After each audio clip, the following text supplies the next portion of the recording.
Oke, tips untuk ujian rema, pastikan masuk, jangan langgar garisan tu, garisan putih. Langgar garisan putih akan dikira gagal. Ambil lurus kereta. Okey, luruskan steering dan tayar, berhenti. Okey, lepas tu tarik handbrake, kena keluar pada kereta. Alih tiang ni letak di atas garisan kuning. Okey, letak di atas garisan kuning selari dengan logo Pro 2.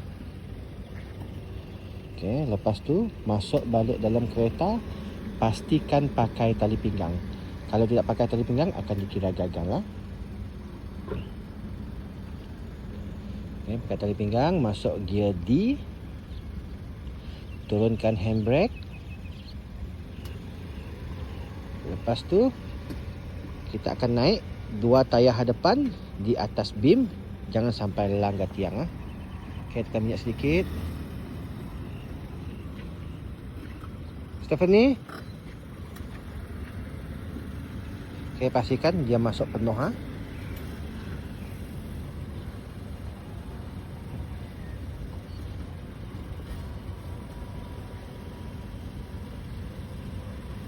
Okey, masuk penuh macam ni. Okey, lepas tu tarik handbrake, keluar pada kereta balik, horn angkat tangan dan alih tiang tu pergi ke tepi. Stephanie, ni kena masuk penuh macam tu Kena masuk penuh macam ni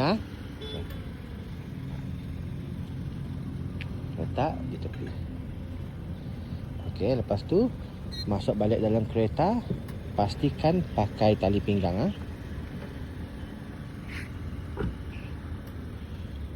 Okey, pakai tali pinggang, lepas tu letak gear D. Seterusnya kita akan naik ke empat-empat tayar di atas beam ni. Okey, rasa dulu tayar belakang sentuh. Okey, dan kita naik, tekan minyak.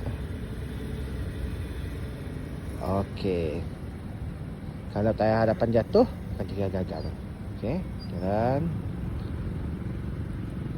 Okey, lepas tu keluar balik pada kereta dan kita kena alih tiang tu di atas garisan merah selari dengan logo Pro 2 dekat belakang kereta.